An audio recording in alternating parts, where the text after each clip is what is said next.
दोस्तों, भारत को एक समय में सोने की चिड़िया कहा जाता था। ऐसा कहा जाता है कि भारत में धन, धान्य, सोने, चांदी, हीरे, जवाहरात की कोई कमी नहीं थी और विश्व में भारत की अपनी एक अलग ही पहचान थी।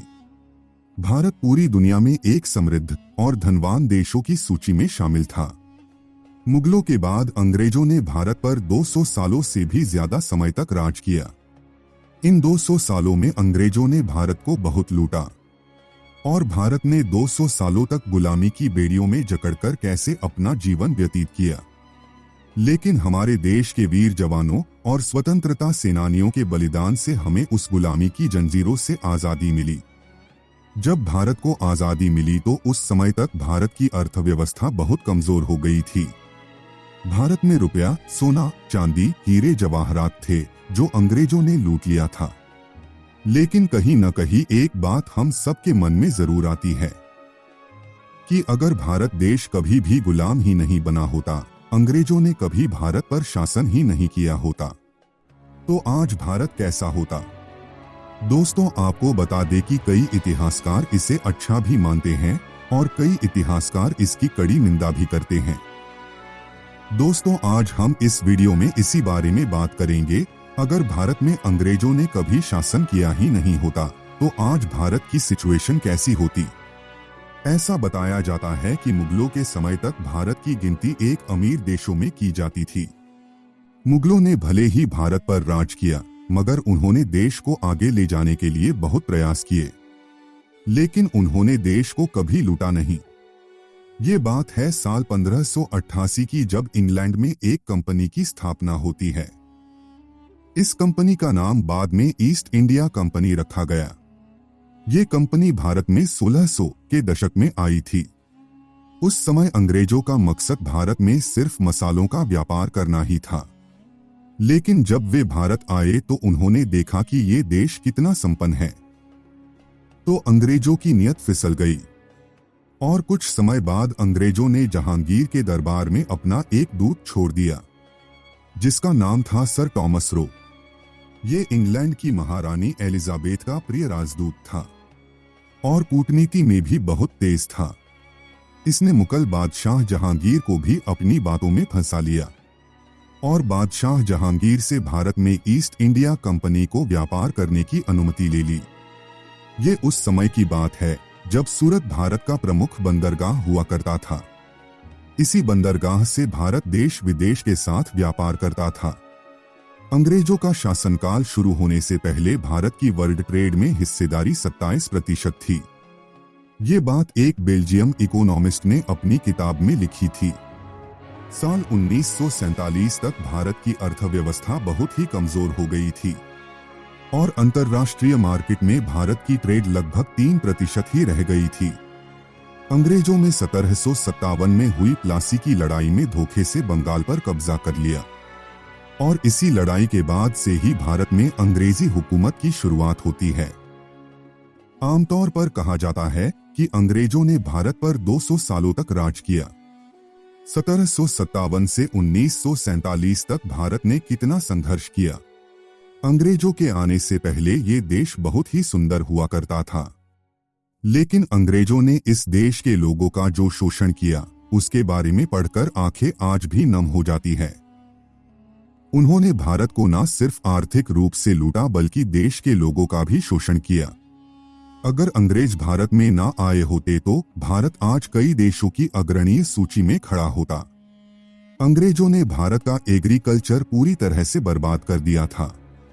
उस समय किसानों को कहा जाता था कि वो अपनी परंपरागत फसलें जैसे गेहूं, चावल और सब्जियों की जगह कपास और तंबाकू की खेती करे, जिससे कि अंग्रेज उन्हें इंटरनेशनल मार्केट में ऊंची कीमतों पर बेचकर उनसे मोटा मुनाफा कमा सके।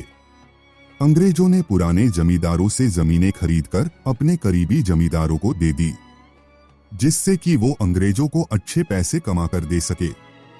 और सिर्फ इतना ही नहीं, अंग्रेजों ने किसानों पर लगाए जाने वाले लगान भी बढ़ा दिए थे। कहा जाता है कि 1700 के दशक में अंग्रेज हर साल $4 मिलियन का व्यापार करते थे।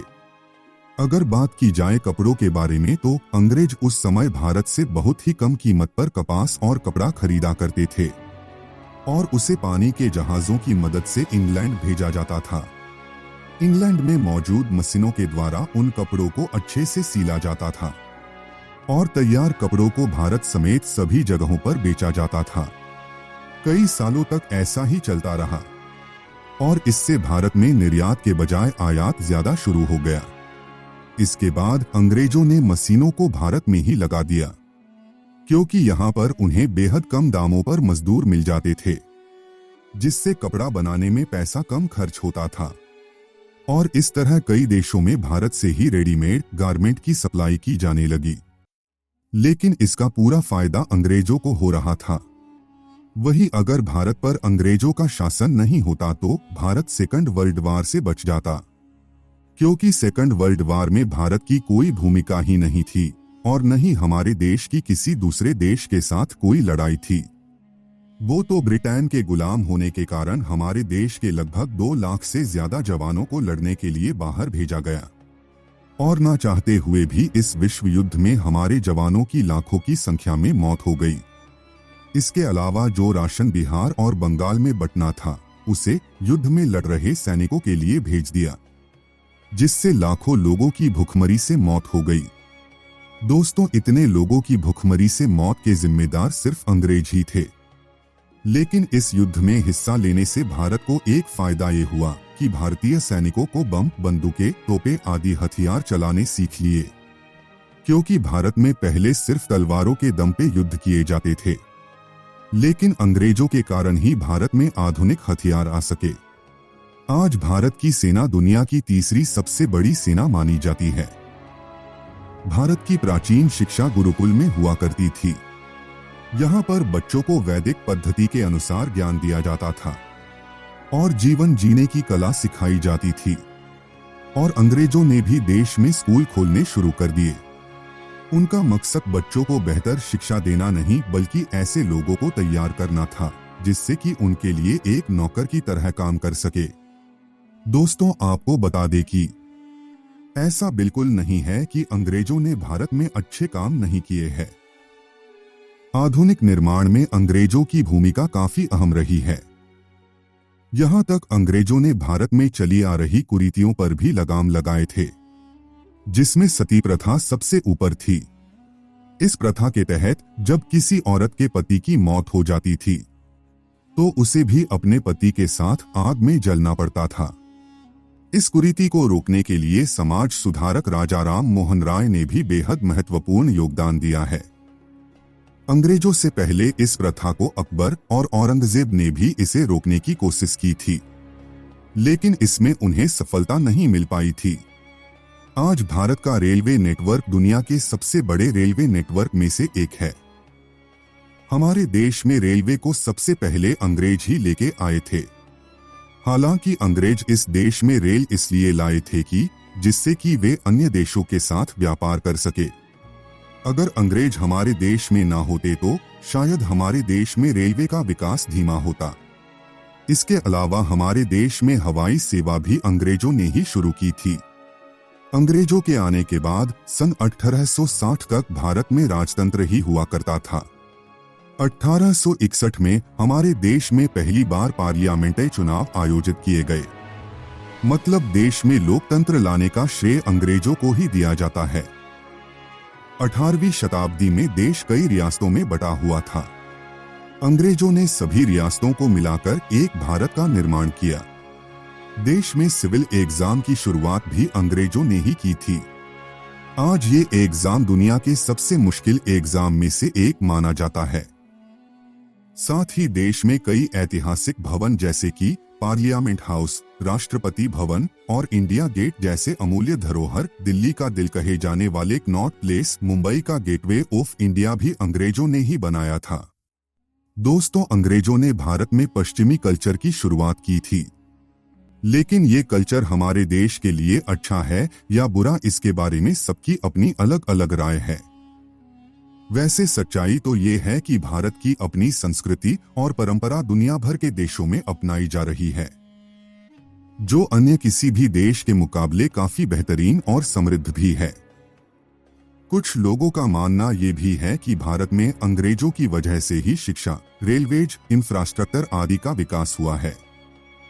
अगर ये ना होते तो हम सब भारतीय इन सबसे अछूते ही रहते।